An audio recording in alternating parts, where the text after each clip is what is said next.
Kaixo eta ongi etorriak gaurko saiora, gaur maiatzak 21 asteazkena bi elkarrizketa berri izango ditugu.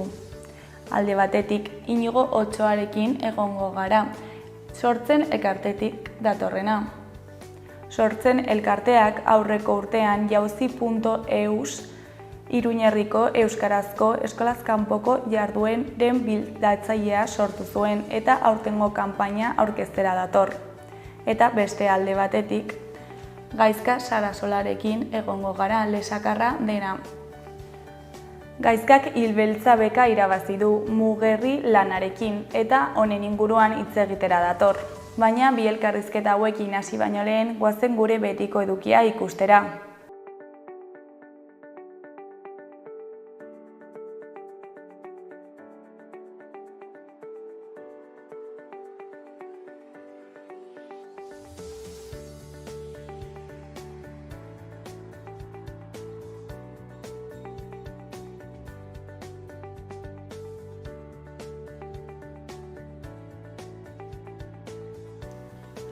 Goazen orain gaurko efemerideekin.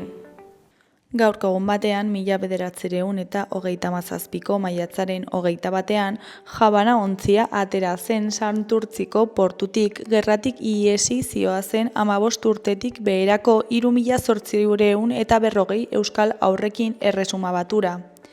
Haiekin batera, irakasle emakume voluntario, mediku eta apaizak joan ziren. Erresuma Batuko gobernuak haurrak jasotzea onartu zuen, baina gatazkan ez esku hartzeko erabakiarekin jarraituz. Haurren manuterako ez zutela dirurik jarriko adierazi zuten. Haur horietako asko ez ziren sekula itzuli.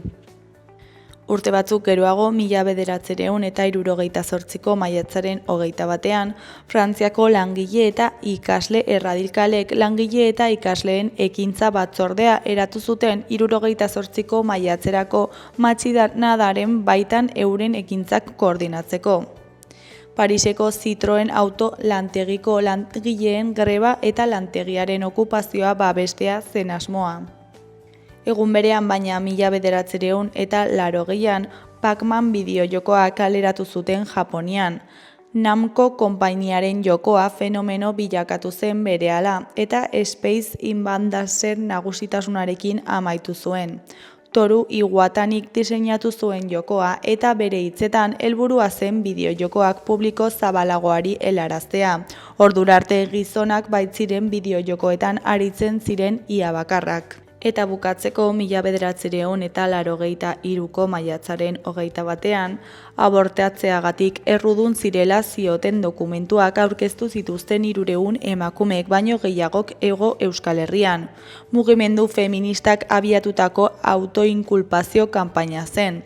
Espainiako Kongresuan abortua despenalizatzeko eztabaida hasteko atarian deitua. Bilbo, Donostia eta Gasteizko auzitegietan presio egin eta gaia gizarteratzea zuten helburu. Legea onartu zen arren, Konstituzio Auzitegiak atzera bota zuen. 1985an abortatzeko eskubidea partzialki onartu zen Espainiako estatuan, baina 2010an legeztatu zen lehen 12 asteetan abortatzeko aukera. Ipar Euskal Herrian 1975an despenalizatu zen abortua.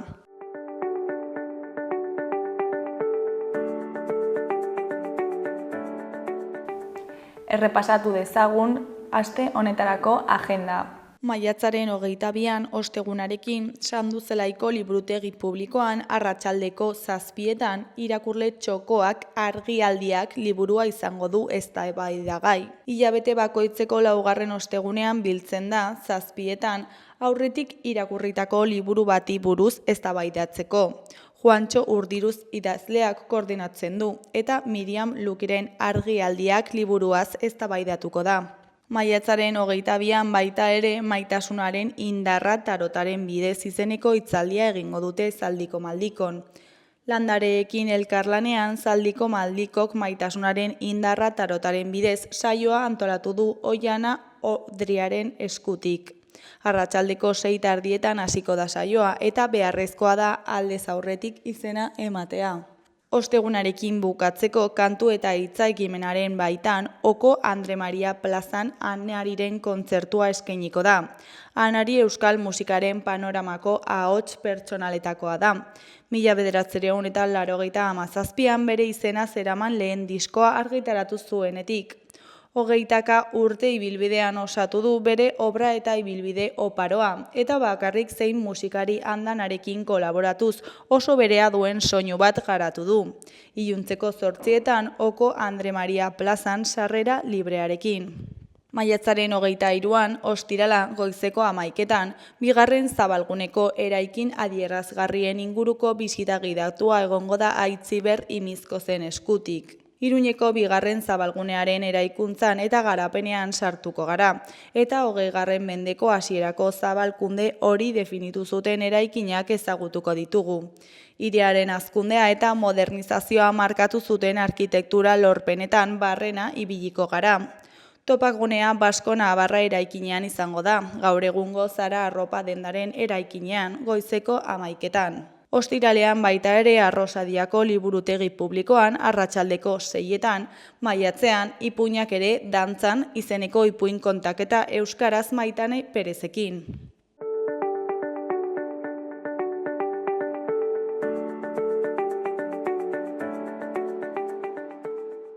Ikus dezagun gaurko egunkarien azalek zer dioten. Diario de Noticiasen titular nagusian, atzerritarrei buruzko erreglamenduak 1400 asilo eskaera uzten ditu limboan. Nazioarteko babesa eskatzen den bitartean, bizi izandako denbora ez da zenbatzen errotzea lortzeko. Argazki nagusian, Sandra Nadalek bere karteleko balkoiak erakusten udaletxeko balkoitik.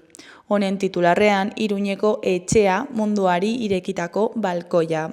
Sandra Nadal Vital iruindarrak aurkeztutako kartelak 2025ko San Ferminak iragarriko ditu, botoen 129,1 lortuta. Hori koloreko berrian, 3 presidenteek Nafarroa marka babestu dute Madrilen. Goiko aldean, Nafarroko markak berrikuntzaren, jasangarritasunaren eta berdintasunaren aldeko estrategia Madrilen aurkeztu duela irakur dezakegu. Beheko aldeko 3 berrietan, alde batetik Juntsen babesak aurrera atera du Israeli armak baitzeko ekimena. Beste alde batetik, Nafarroak 54 gazte batu ditu nekazaritza sektorera ikastaroa hasi ondoren.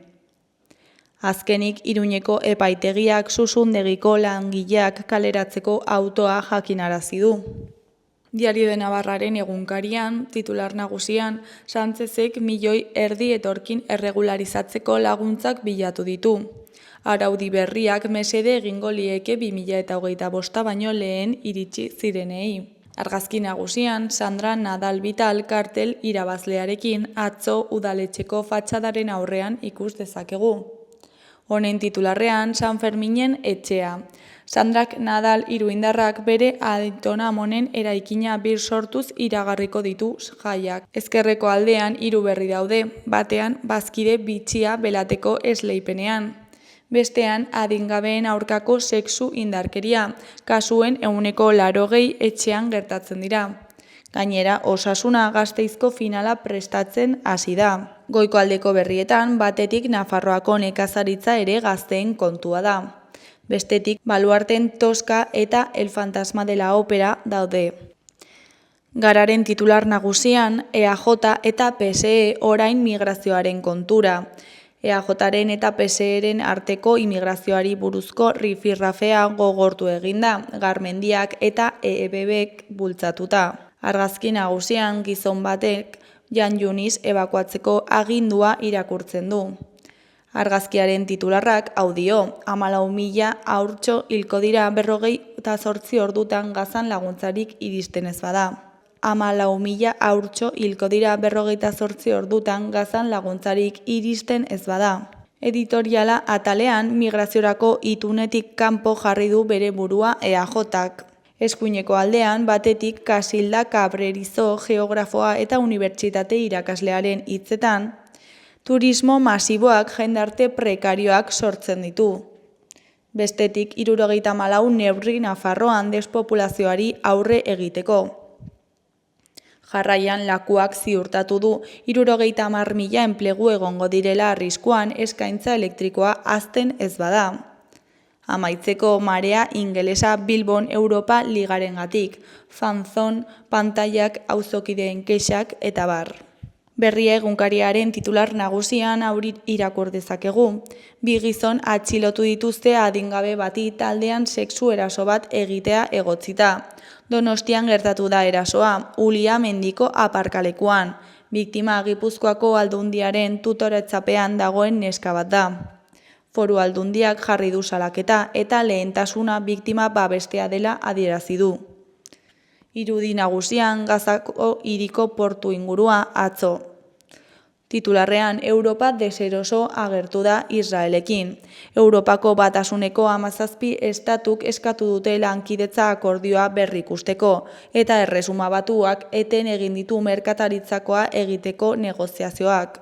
Goiko aldeko argazkian bi neska, Zegama Aizkorri lasterketan, Osa eta Alonso motivazioz gainezka. Beheko aldera bagoaz Lau Berrietako handienean Aroztegiko protestan izan ziren guardia zibilek baketsua izan zela adierazi dutela irakur dezakegu. Honen ondokoan, Malailai Joia ekintzaile eta errefuxiatu Afganistarraren hitzak ditugu. Ikasten duten emakumeen beldur dira talibanak. Geratzen diren bietan, batean David Aznarrek ez duela aldetik zuzentzen jarraituko datorren denboraldian jartzen du.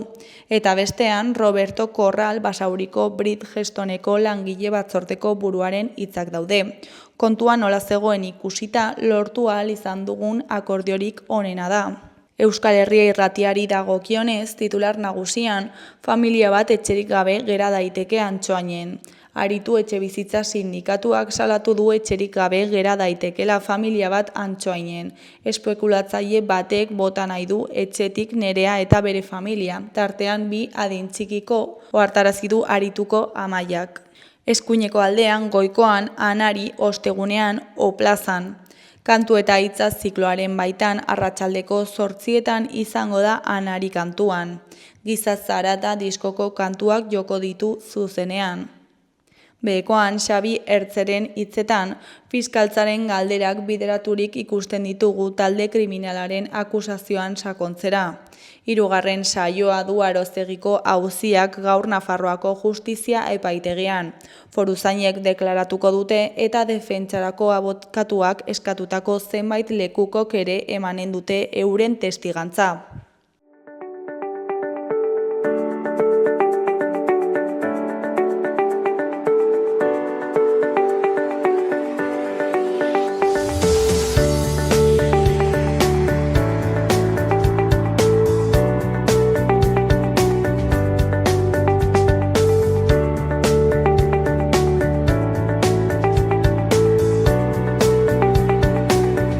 Kaixo, lehen esan dizuedan bezala, orain Inigo Otsoarekin gaude, sortzen elkartetik datorrena. Kaixo, zer moduz? Kaixo, ongi. Bueno, jauzi.eus bilatzailea aurkeztera zatoz, ezta? Aurreko urtean martxan jarri zenuten plataforma dela. Eta, zertan datza kontatu eguzu pixka bat. Jauzi.eus euskarazko eskolaz kanpoko jardueren bilatzaile bada. Eta hor, oraintxe bertan Iruñerrian dauden jarduera guztiak bildu nahi ditu eta eskaintzen da guraso eredu publikoko guraso elkarteen eskaintza alde batetikan eta zenbait udalen eskaintza publikoa. Bi gauzak. Hor egin nahi duguna da, jarduera horien inguruan familiak informatu, eta guraso elkarteen eskaintzaren kasuan ere balio du izena emateko, epe batzuen barruan. Gurasoak joaten dira plataforma honetara edo bilatzaile honetara, eta bertan aurkitzen dituzte hainbat eskaintza eskolaz kanpoko jarduerak egiteko, ez? Hori da. Eta, nola funtzionatzen du pixkat azaldu guzu? Webgune bada, jauzi.eus, horra sar daiteke dozein erabiltzaile, eta ikusiko du badaudela bilaketa mota ezberdina. Bada mapa bat, filtro batzuekin, segun daukat libre, ze jarduera mota nahiko nuke, kulturala, kirola, artistikoa, hor badaude filtro batzu, eta zure gustuen arabera iten dizu sailkapen bat edo.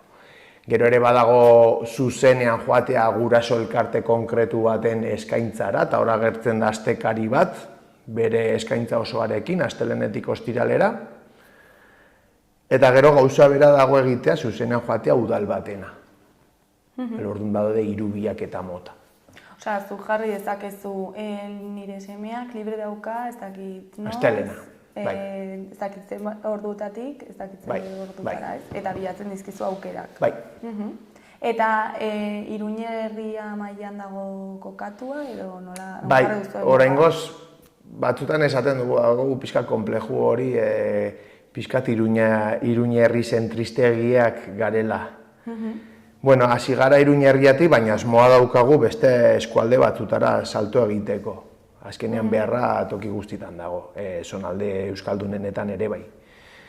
Iruñe herriatik hasi gara, eta bai, jasotzen duguna da Iruñe herri inguruko 200 jardueratik gora.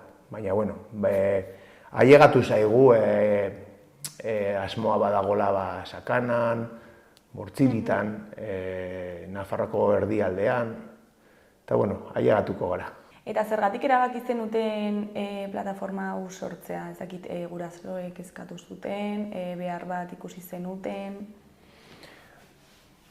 Kezka batetik azaldu zen ideia, sortzenen baitan, badauzkagu gure ordezkari ezberdinen foroak, eta askotan aipatzen den larrialdi linguistikoa eta kezka honen inguruan ikusten genuen arnasgunetan nola euskara tokia galtzen ari duen eta arnasguneak ez diren toki horietan zenbat kostatzen den erabilera salto egitea, eta ikusten genuen gindua zen tokitik inertziekin gaizki gindua zela eta osatu genuen euskararen normalizazio plan bat. Eta pixkata isiaren atalean ideia hau sortu zen, beharrezkoa ikusten genuen Iruñe herria eta antzeko soziolinguistika duten inguruetan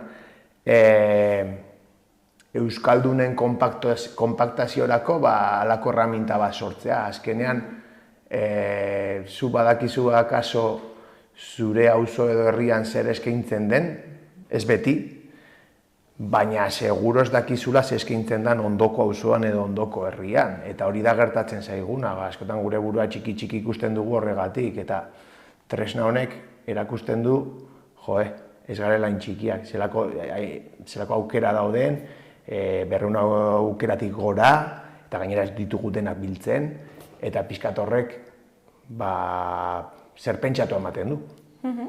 Eta nola izan zen sortze prozesu hori? Ze imaginatzen dut elkarlana beharrezkoa izango zela hau sortzeko, ez? Udalekin eta eskaintza guztiak jakiteko. Bai, hasiera batean pixkat erraminta sortzera begira jo genuen kodesintasera. Kodesintasek badaka esperientzia euskalgintzan, enpresa informatiko bat, programatzailea, baina euskalgintzarekin beti lotura eduki duena. Eta beraien gana jo genuen pixkata aholku eske, nahi dugu hau egin, nahi helburu hauekin, eta pixkata aholku eske, eta eraberean zuk diozuna, eragilena joan beharra daukazu ere, bai. Orduan horri ibili ginen guraso elkarte proiektua saltzen, eta udaletxe ezberdinetako euskara teknikariekin ere bai, eta pixkanaka eragila batu ziren proiektura, eta iaz hasi ginen, bai. Eta nola jaso zuten eragileek proiektua? Beharrezkoa, denek ikusten zuten beharrezkoa. Ideia ez dut uste gure izan denik, baina gu bai gauzatu dugula. Egon dia halako saiakera, baina igual webgune baten jarrita, literatura, ez bilatzaile bat bezala, ez? Eta, bai, topatu ditugu problematika ezberdinak, eragile batzuen batuketa horretarako, Baina, bueno, posi gaude, iaz batu ziren jazteko 7 guraso elkarte, 5 udal eta aurten gehiago gara. Eta sortze prozesu horretan zer erronka aurkitu zen dituzten? Ba, esan bezala, hola, programazioaren inguruko gauzak, guk ikusten dugunaren arteko eta gauzatze arteko diferentzio horiek erronka sortu ziren, eta gauza bera eragileekin. Eragile batzuk esate dizute, bai, ados, baina gu beste epe batzu ditugu, beste prozedura batzu ditugu, beste inertzia batzu ditugu, hori dana koordinatzea erronka bat izan da, bai. Eta, aurreko urtean hasi zen bilatzaile hau martxan, ez? Eta zer moduz joan zen, zakitarrak hasta izan zuen, ez? Bai. Balorazio positiboa auki genuen. Guraso elkarte batzuen kasuan matrikula itzela izan zen. Gainera, guk egiten dugu horrelako beroketa aliketa bat aurretikan, pixkat pedagogia lantzen ikaskomunitate horretako guraso eta familiekin. Esaten diego nola labur esan da aisiaren garrantzia, euskara eta aisia lotzea zeinen garrantzitsua den, eta hezkuntza arautua umen denboraren 1,5 besteik ez dela, eta zelako garrantzia duen euskaren transmisioan eta garapenean gainontzekoak. Orduan pixkat beroketarik eta hori eta gero, zabaltzen dugu jauzi eta jauziren epeak eta hau dena. Eta toki batzutan funtzionatu zuen, matrikulak gora egin zuen, beste toki batzutan kostatzen da gehiago, igual kultura falta pixkat dago, baina bai balorazio ona. Eta aurtengo kanpainari begira zerbait aldatu duzue? Bai, batu dira, guraso elkarte gehiago dira, udal gehiago dira, baina, guk ez dugu bilatzen hainbestere kuantitatiboki hastea, baizik eta kualitatiboki. Gu nahi dugu eskaintzen dugun hori, jarduera horretan ikasten denaz aparte euskara helburu bat izatea, euskara dinamizatu izatea, eta balorazio bat egitea horren inguruan ere. Orduan, egiten dugu formakuntza bat begiralentzat, derrigorrezkoa dena eta ordainpekoa dena begiralentzat, eta formakuntza hori da murgiltzearen zainketa eta euskararen dinamizazioa. Orduan, botatzen diogu hasieran txapa antzeko bat, pixkat gure diagnosia zein den Euskal Herri mailan, eskualde mailan, beraien lana balorean jartzen dugu, eta segituan erraminta batzuk ematen dizkiegu, zer egin kostata dabilenakin, zer egin gaitasuna duenakin, zer egin motivazioa duenarekin, zer egin liderrakin, zer egin jarraitzaileakin, zer egin taldeakin orokorrean, hor erraminta ezberdinak, eta batez ere guk eskaini nahi duguna da kualitatiboki ona. Eta nola uste duzu lagunduko duela jauzi.eus euskararen erabilera eta normalizazioan? Jauzi.eus bere horretan erraminta bat gehiago da. Plan handiago baten erraminta bat gehiago. Eragin aukiko du plan horrek baldin baditu beste gainontzeko atalak martxan.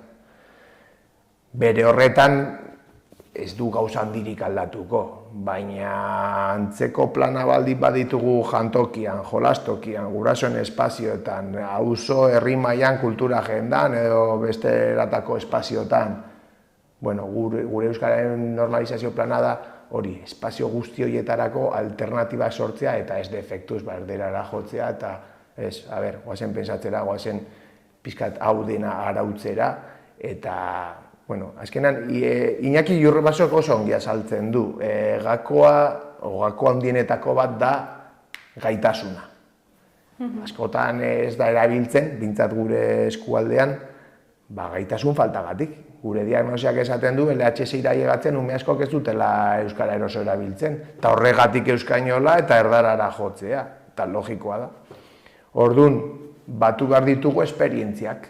Esperientziak eta inputak umeen eta ez umeen motxiletan. Eta horrela, beti euskara erosoagoa izango da guretzat, eta erabilera salto egitea erresagoa da. Baina, mugatzen baldin bada arlo akademikora, jai daukagu. Eta orain normalizazio prozesu horretan ze puntutan gaudela esango zenuke? Gu bagoaz ikaskomunitate normalizazio planakin, bere atal ezberdinekin, eta, toki batzutan badaude zeinbait aital garatzeko konpromisoa, toki batzutan ari dira, atal batzuekin, eta inkluso badago eskolaren daukana konpromisoa osoki garatzeko. Eta guk urtero egiten ditugu galdetegi batzuen bidez, eskolaz kanpokoetan, jantokian, gelan, familien artean, diagnosiak galdetegi batzuen bidez. Eta badugu valorazio ona, toki konkretu batzutan, are gehiago, konpromiso handiagoa hartu den tokietan, aldaketak ikusten dira. Eta badaude ume taldeak euskaraz normaltasunez aritzen dienak. Eta gero, jarduera guztietan murgiltze eredua dago, ez? Bai. Zertan datza metodologia hau? Hori da, normalizazio simulazio bat. Hori, ni behintzat ulertzen dut, erderazko erantzunak ez normalizatzea, agindu eskorri gabe, baina argi utzita euskara helburua dela, eta euskara dinamizatuta. Ez bakarrik begiraleak euskal perfila eukitzea, eta jazta. Ez, hori baino pixkat haratago. Osa, jarreira bat ere bukatzen da. Bai, helburu izatea. Eta gero, pentsatzen dut, plataforman ere epe batzuk egongo direla, ez? Apuntatzeko, ordaintzeko... Bai. Esan bezala, badago eskaintza guraso elkartena eta udalena. Orduan, guraso elkarten, udalen eskaintzan erabiltzailea bideratzen ditugu beraien prozeduretara, beraien epetara, beraien webgunetara, baina guraso elkarten eskaintzaren kasua izen ematerako dago dena koordinatuta. Izen ematen da jauziren bitartez, eta epe batzuk koordinatuta daude. Orduan, maiatzaren 27 aurretik eskaintza osoa ikusgai egongo da, maiatzaren 27tik ekainaren 8ra matrikula, ekainaren 9tik 12ra talde osaketen komunikazioa egingo da, guraso elkartetatik, eta gero ekainaren 16ra arte ordainketa eta plaza ziurtatzea. Eta gerora, itxaron zerrendari balego, plaza ordainketa eta plaza ziurtatzea. Eta zer da, ez dakit aurtengo kanpainaz espero duzuena? Esan bezala, ez dugu bilatzen hola kuantitatiboki hastea, hori gertatzen bada ongi. Jarduera gehiago egiko ditugu, de hecho, baina batez ere kualitatiboki hastea. Hori da inporta eguna. Ikusiko dugu zer moduz valorazioa. Bai, oso ongi. Eta, ez dakit bukatzeko Inigo zerbait gehiago komentatu nahi duzu, jendeari zerbait esan. Oraintxe gatoz sortzen jaiatik, orain gatoz berriz ere jauzirekin, eta euskaltzaleak eta normalizazio zalea diren guraso guztia deitzea guraso elkartera batzea. Guraso elkarte ezberdinetara. Komentatu zer moduz sortzen jaia? Izugarri ongi, eta batez ere izan zen, gehien posten gaituna da, sarea osatu dugula berriz. Bolondresetik gora ibili ziren, eta denak pozik, kriston balorazionakin, espazioak umentzat, helduentzat, gaztentzat, bikain. Eta giroa zer moduz, gainera eguraldi... Bikain, gainera hori eguraldiak lagundu zuen, da oso ongi. Posten naiz. Eta, ja bukatzeko zuri eskerrak eman, gurekin hitz egiteko tartetxo bat ateratzeagatik, eta, plataforma hain ondo azaltzeagatik, eta ea zer moduz baten den matrikulazio epe hori. Oso ongi eskerra zuei.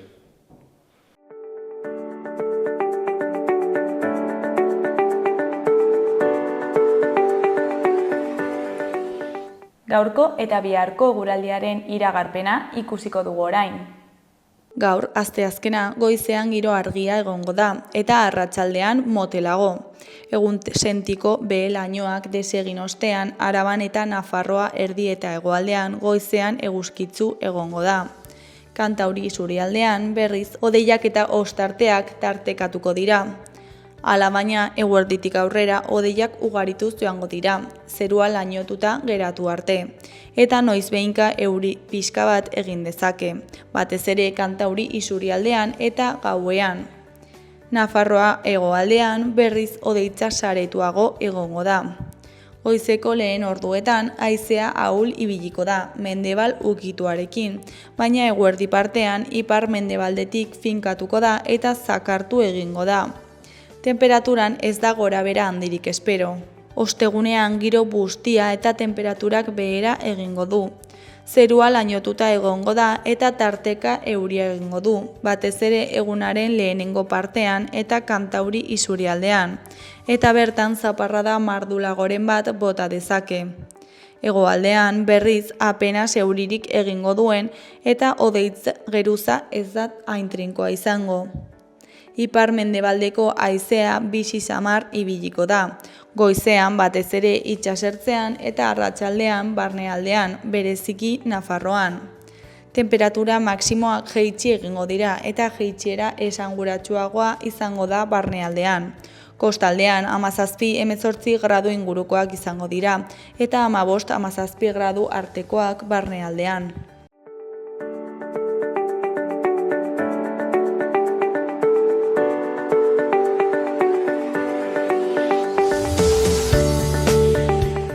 Kaixo, lehen esan dugun bezala, orain Gaizka Sarasolarekin gaude.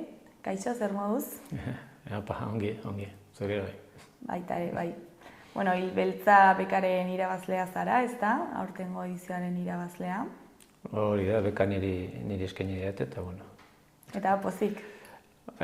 Pozik bai, ze bueno, printzipioz lagin bat aurkeztu nun, eta proposamen bat edo proiektu bat, eta orduan nonbait epaimahaikoaren gustuko izan da, orduan pozik alde horretan, egindako lanak edo nonbait jendearen gustuko izan delakoz.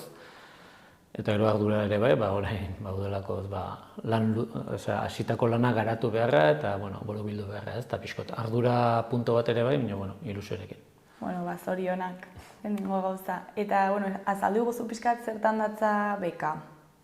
Beka berez zera, eleberri beltz bat edo egiteko zera, laguntza deialdia da, eta aurkeztu beharra genuen proposamen bat, proiektuaren azalpen gisako bat, proiektu bat, eta gero lagin bat, ez 30.000 karaktereko lagin bat, pixko bat lana epaileek edo epaimahaikoek baloratzeko, eta guain diru laguntza eman didatenez, orain badut urtebeteko epea, hasitako proiektu hori garatzeko eta borobiltzeko eta finkatzeko, eta hori helduen urteko maiatzerako bukatu beharra dut, aurkeztu beharra dut, eta gero edizio lanarekin, txalaparta eritzen dago, txalapartakoak edizio lanetan eritzen dira, eta 2026ko abendurako aurkezteko liburua.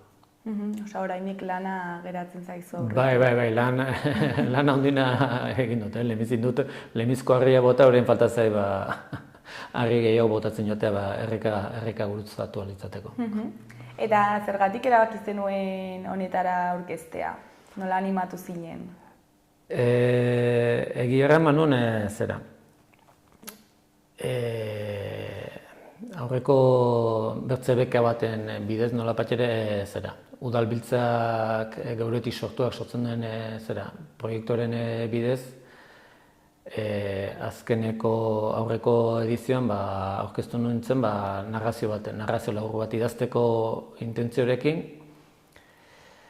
Orain arte beti antzerkia idatzi dut, beti idatzi izan dut maiz, baina antzerkia beti, eta nungo egoa narrazio ere probatzeko. Eta geuretik sortuak bekaren bidez, proba egin nun, salto egin nun narraziora. Eta narrazio labur horretan sortu nituen pertsonai batzuk eta gelditu zitzaidan gogoa pertsonai horiekin zerbait ere luzeagoa egiteko ideia eta asmoa, ez? Eta hasian nintzen ideia horrekin eta zerbait idazten, eta agertu zen zera, banekin, lehenagotik izaten zela, baina ez nun burutan hori, baina bai hartu nulekan prentsan eta zera, berria bai hilbeltzakoa, ikusi nuen nereak nolapatxere enkajatzen altzuela proiektu hilbeltzako beka deialdian, eta horregatik erabaki nuen azkenean pixkot azeleratu eta hilbeltzera aurkeztea. Eta zerbait moldatu behar izan zenuen bekarako, bekan aurkeztu ahal izateko? Ez, printzipioz novela beltza izateko pixko bat fantasiatikan, realismo magikotikan, bertze hizkera poetikoa lantzen ditut, edo gustatzen zait jorratzea eta hortan segitzen du, baina baita ere bai burutan krimen bat egonen zela, eta misterio bat, eta intriga bat, eta zera ez. Nolapait ere ikertu beharreko zerbait egonen zela. Orduan bai ikusten nun, enkajatzen altzuna, nitu nire zalantza batez ere aipatu duten gaiengatik, ez? Realismo magikoa erabiltzea, hizkera poetiko bat, pixko novela beltza ohiko batetikan pixko aldentzen diren ezaugarri batzuk izaten alditula ni idazten nahi naizenak edo ni garatu nahi dutenak, ez, nire idazkera horrek. Baina uste nuen hala ere, bazuela nolabaiteko kabida eta azkenean nonbait bai. Eta nola nahasten dituzu fantasia hori eta novela beltzaren? Ez dakiten, ez da autu bat, ez dakit, erran dizuten bezala antzerkitik idazten dut eta antzerkian beti elementu horiek, ezaugarri horiek erabili izan ditut, neko neriak edo egin ditut, edo taldean hola lantzen dugu eta hola joan da. Eta neko modu naturalean egiten duten zerbait da, orduan ez da gauz bat nasi behar du, baizik eta bai nun misterioa edo krimen bat edo ikerketa bat lantzeko goa, baina nire antzerkiko bertze idazkera hori ere ez nuen kendu nahi, orduan ez da, uste dut neko modu naturalean atitzen zaiten gauz bat da, ez da hainbatze erabaki bat, baizik eta nire idazteko ohiturek eta hilduek horrat eramaten nauten nolapait ere. Eta nahiago duzu novela beltza generoa beste gainetik? Ez nuke erranen nahiago dutenik bat edo bertze. Novela beltzare gustatzen zait irakurtzea eta beti gustatu izan zait. Bertze estilo batzuk ere bai. Eta, ez nuke erranen denikan zerbait ere gehiago gustatzen zaitenik bertzerik baina, bai da nolabait ere estilo bat edo gustatzen zaitena eta nik nire nortasunarekin hortik mugildu nahi dut edo probatu nahi dut. Eta egin dezakezu novelaren sinopsi txiki bat? Batez ere personaia da, landa ere moan kokatzen da, batez ere, zerren ezakegu mendialdeko herri txiki bat dela, eta personai protagonista, niko obra korala izango da, baina protagonista nagusia da urte honitza atzerren bizitu izan dena lanean emakume bat, eta behin erretiro hartuta sortetxera bueltatzera alkiduna, eta ikusten duna bere herria nola herri guztiak bezala norari den eraldatzen, aldatzen, ustutzen ere bai, herri guztietan, herri txiki guztietan sortzen da ikusten ditugun problematikak. Eta, momentu horretan badago herria nolako egoera aztoratuko bat, edo, badago zera, nazioarteko artista ospetsu batek, edo errenguratxo batek, inauguratu behar du eskultura handi bat bertako lurretan, Mugerri izena du eskultura horrek, eta eskultura hori jartzeko hasierako laneko fasetan edo moldaketa lanetan edienekan, prestakuntzetan agertzen dire hezur batzuk. Eta hori da tramaren hasiera edo. Eta izenburua zergatik jarri duzu zera Mugerri, baina hor kakotzen artean, ez? Parentesi artean. Alde batetik, hilbeltzakoek ere atxea jartzen dute parentesi artean, izaten altzen keinu bat, gero da mugarria da berez, mino herri hori mugan dago, eta orduan da mugarria, mino mugarriak ere herri bat sortzen dutena, eta bueno, joko horretan dago. Baina, bueno, ez dakit ere hau hasierako plantamendu zen, ez dakit izenburu azkenen liburuaren hori izan denen, baina, bueno, printzipioz horregatik jarri nuen, mugarri. Eta zergatik uste duzu izan zarela bekaren irabazlea? Gustatu zaigelako zen, ez dakit, bueno, uste dut, nik uste dut, nituen zalantza horiek, novela beltza horiko tetekan aldentzen diren, komentatu dizuten ez, fantasia puntu hori edo idazkera poetiko hori, nik uste dut, nituen zalantza, baina nik uste dut epaimaikoi nolapatxe horrek erakarri izanen diela edo ikusi dutela, bueno, bazula zerbait ere desberdina aportatzeko, seguraski nahortikan izanen den, gero landa ere moan kokatua dago, eta orduan baztanen edo, ez dago zehazki baztanen kokatua, izaten alda baztan, izaten alda bertze mendialdeko bertzerri bat, nik uste dut bai egin dela baztanekiko, herri eta personaiekiko neko hurbilekoak sentitu dituztela epaimaikoek, eta pentsatzen dut horrek ere hori ere baloratu izanen dutela edo punto positibotzat hartu izanen dutela ez dakit nola bat ere. Eta zuk nola jaso zenuen berria? Baztango alkatea, lagunaren baduren gotik, eta baztango alkateak deitu zidan, eta deitu zidan Fernando, pentsatu nuen bai, beka eman izan nintzidatela. Eta niretzako lehen horran dizuten bezala, ilusio eta poza, baina ardura eta susto pixko bat ere bai. Eta saria zein da? Saria berez da 6.000 euroko diru laguntza bat, lana jorratzeko, eta gero saria bideratzen duna da, behin novelak aututa, txalaparta argitaratuko duela, ez? Eta nolapat ere goxoki polita zen, diruz gain edo nik uste du goxoki polita zela sari hau da, behin idatzita baduzula ziurtasun bat edo badakizu argitaratu izanen dela, eta hori normalean hasi nintzenan idazten, nakin gero argitaratuko zen, ez, baina kasu honetan nonbait bai. Eta zuretzako profesionalki ze suposatzen du? Profesionalki ez dakit, ni batez ere txistulari eta musika irakaslea naiz, eta hori da nire ofizio ogibidea, eta gainera gustatzen zaiten ogibidea da. Hortaz gain, gustatzen zait idaztea, antzerkia egitea, antzerkian aritzea, orduan horiek dire, ez naiz horietan profesionala konsideratzen, da nire afizio handi bat eta disfrutatzen dutena, eta uste dutena gainera jendeari zerbait eragiten dio dela, edo jendeari, eragin bat egiten dutela egunduan, eta horretan aritzen naiz, baina, ez dut hartzen hau, igoera bat edo antzina pauso bat bezala profesionalki bezak, eta orain arte egiten dutan bezala, nire lanez gain, sortzelanean ari, eta bertze sorkuntza bat, orain arte jorratu ez nuen gai batien, dela batez novela egintzen, baina bertze erronka bat eta bertze aurrera pauso bat.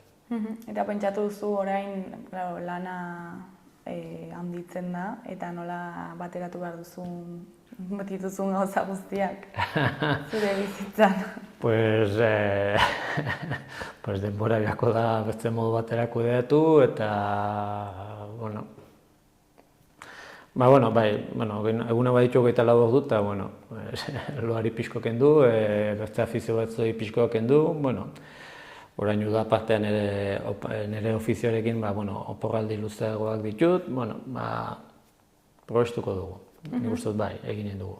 Eta zenbat denbora daukazu sortze prozesu horretarako? Hau dut, maiatzen aurkeztu eman zidaten, hilabete honetan, eta hurrengo urteko maiatzen nolapat ere entregatu beharra dut eleberria egina. Eta pentsatu zu nola antolatuko zaren zakit, novela sortze horretan? Orain ikasturte bukatuko dut, eta hasi beharko dut. Udarako lana badekitzin izango den. Aurten baratzen gutxi garitu eta idazten gehiago. Lehen aipatu duzu ere antzerki munduan sortze lanetan ere aritu zarela. Zakit, desberdintasun handia nabaritu duzu?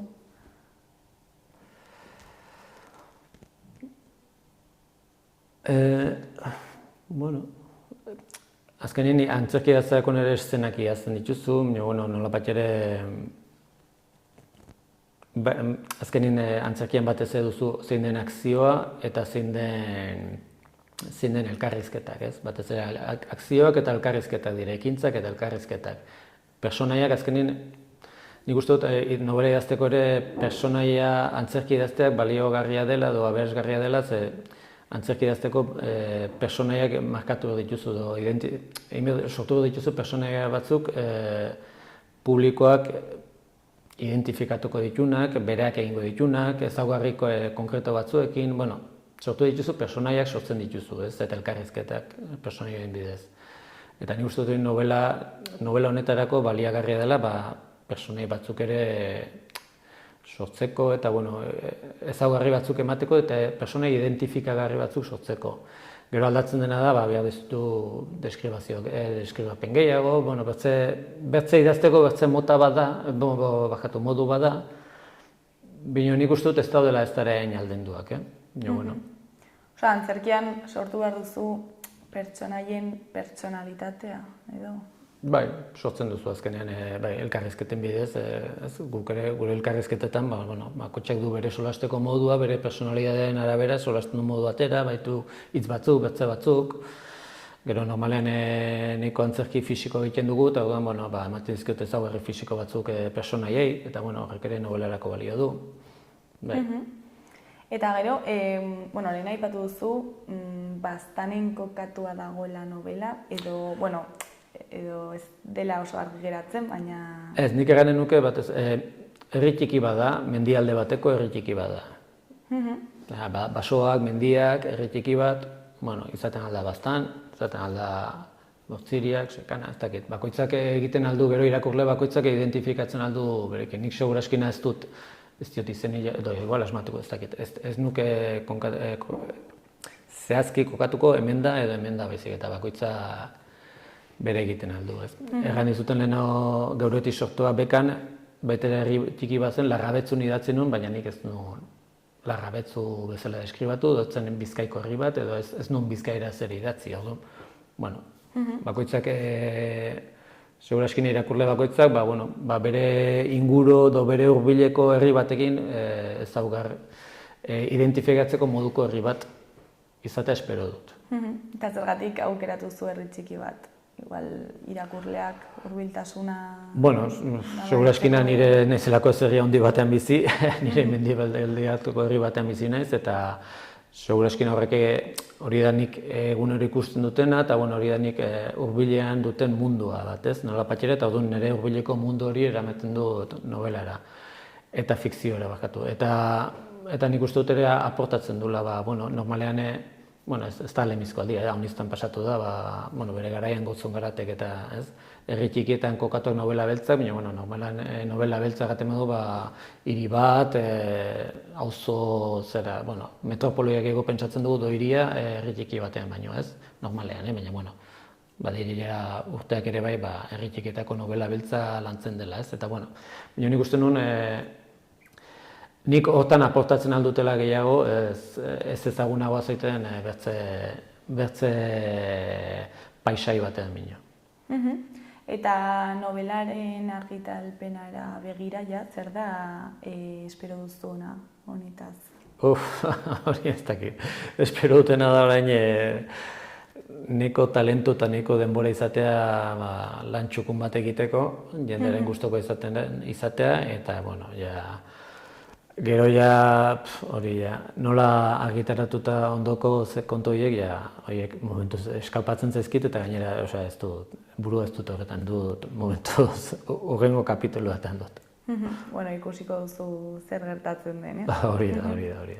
Eta ja, bukatzeko ez dakit zerbait gehiago komentatu nahi duzu, jendeari zerbait esan? Ez, bueno, aipatzeko igual, zera, nola Hilbeltza bekaren bidez idatziko duten, eta, bueno, narraziora salto egiteko aukerare geuretik sortuaken bidez etozitzaidan, antzerkia egiten dut, antzerkia hasi ginenen gure herrian, guen dela 25 urtera hasi ginen, bertako Euskara Mankomunidadeak intzulako zolako apostu bat eta ikastaroa sortu zuen gazteek euskaraz aisialdia egiteko eta kasu horretan antzerkia egiteko, bueno, eta Euskaraldian gaudenez ere, administrazioek, erakundeek, herritarrek ere bai, herri mugimenduek, eskaintzen edo sortzen diren amu gisako guztiak jendeak euskara sortzeko, nik uste dut baliagarriak direla eta aberasgarriak direla, eta segitu behar dugula indarra egiten euskarazko kulturaren aldean, eta pixko etortikan bat ez. Bai, aukera horiek probestu behar dira, ez? Hori da. Bueno, Gaizka, zuri eskerrak eman, eta zoriondu baita ere bekarengatik. Eta hori zer moduz joaten den orain hilabete hauetako lana. Espero dut produktixoa izatea eta aberasgarri izatea. Niretzako batez ere, eta espero dut irakurlentzako ere bai. Bueno, ondo segi Gaizka, hurrengora arte. Vale, eskerrik asko zuei.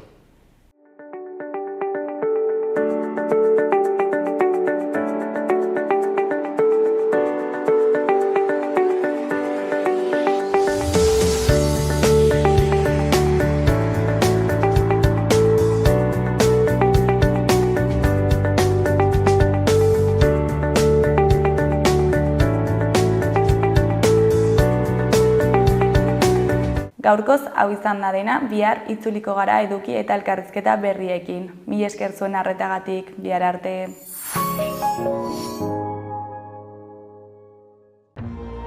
Gobierno de Navarra. Nafarroako gobernua.